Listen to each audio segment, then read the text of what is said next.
اچھا ساتھی وہ ہے جسے دیکھنا تمہیں خدا کی یاد میں مصروف کر دے، جس کی گفتگو سے تمہارے علم میں اضافہ کر دے اور جس کا عمل آخرت کی یاد دلائے۔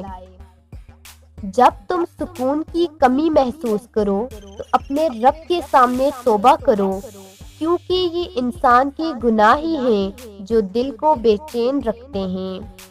لوگ جتنا بھی دل دکھائیں، یہ یاد رکھا کریں کہ جب اللہ کے بندے تمہیں توڑتے ہیں تو ان کا توڑنا ہمیں اللہ سے جوڑتا ہے۔ حضرت محمد صلی اللہ علیہ وآلہ وسلم امت کے لیے راتوں میں اتنی دیر تک کھڑے ہو کر عبادت کرتے کہ ان کے ٹخنے سوج جاتے، اور آج کی امت اتنا سوتی ہے کہ آنکھیں سوج جاتی ہیں۔ اللہ فرماتا ہے، میرا ہو کر تو دیکھو، ہر کسی کو تیرا نہ بنا دوں تو کہنا۔ انسان مایوس اور پریشان اس وقت ہوتا ہے جب اپنے رب کو راضی کرنے کے بجائے لوگوں کو راضی کرنے میں لگ جائے۔ مایوسیاں محسوس ہونے لگیں تو مہربانیاں گننا شروع کر دیں۔ اللہ کی محبت کی مٹھاس محسوس ہونے لگے گی اور دل سکون سے لبریز ہو جائے گا۔ سورج کی شعاعیں کتنی تیز ہوتی ہیں، مگر معمولی سے بادل ان شعاؤں کو روک دیتے ہیں۔ اسی طرح گناہ کتنے ہی زیادہ طاقتور ہوں، نماز انہیں روک دیتی ہے۔ زمانے کا کام ہے مشکل میں ڈالنا، اور اللہ کا کام ہے مشکلوں سے نکالنے کے لیے ہزار راستے نکالنا۔ نماز وہ واحد حکم ہے جسے اللہ نے آسمان سے وحی کے ذریعے نہیں اتارا، بلکہ اپنے محبوب حضرت محمد صلی اللہ علیہ وآلہ وسلم کو آسمان پر بلا کر تحفے میں دیا۔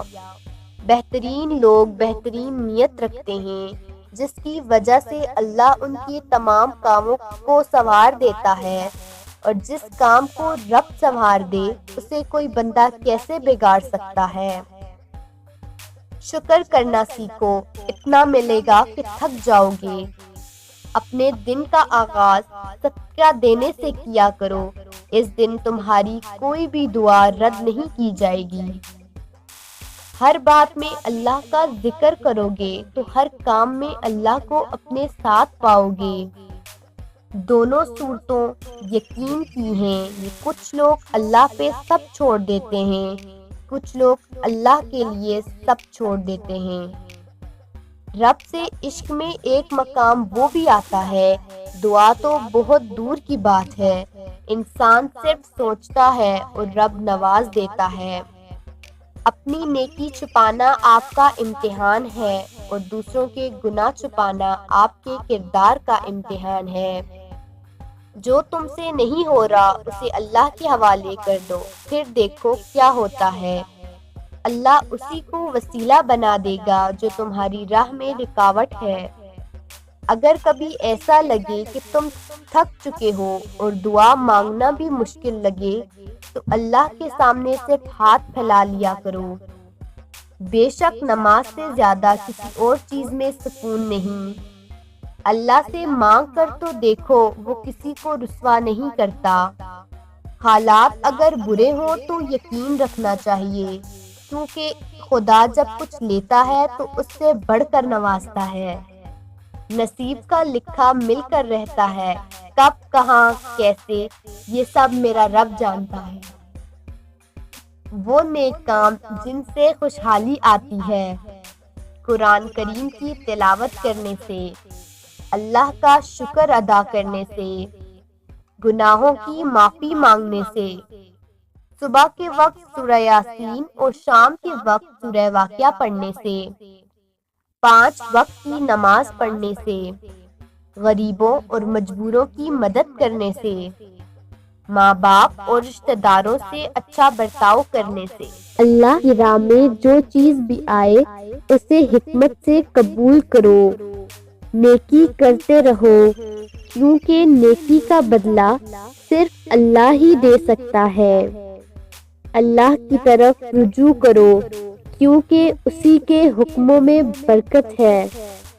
توبہ کیجیے، کیونکہ اللہ ہمیشہ معاف کرنے والا ہے۔ صدقہ دینے سے دل پاک ہوتا ہے اور مال برکت والا بنتا ہے۔ وہ عمل جو بغیر علم کے ہو اسے بیمار، اور وہ علم جو بغیر عمل کے ہو اسے بیکار سمجھو۔ موت سے محبت کرو تو زندگی عطا کی جائے گی۔ جو اللہ تعالیٰ کے کاموں میں لگ جاتا ہے اللہ تعالیٰ اس کے کاموں میں لگ جاتا ہے۔ بروں کی ہم نشینی سے تنہائی بہتر ہے، اور تنہائی سے نیک لوگوں کی صحبت بہتر ہے۔ شکست کھانا بری بات نہیں، شکست کھا کر ہمت ہار جانا بری بات ہے۔ ماں باپ کی رضامندی دنیا میں دولت اور آخرت میں نجات کا باعث ہوتی ہے۔ محض لباس کی عمدگی یا کمتری سے انسان کی شناخت نہیں ہو سکتی، کیونکہ انسان کو اللہ بناتا ہے اور لباس کو انسان۔ گناہ سے توبہ کرنا واجب ہے، مگر گناہ سے بچنا واجب تر ہے۔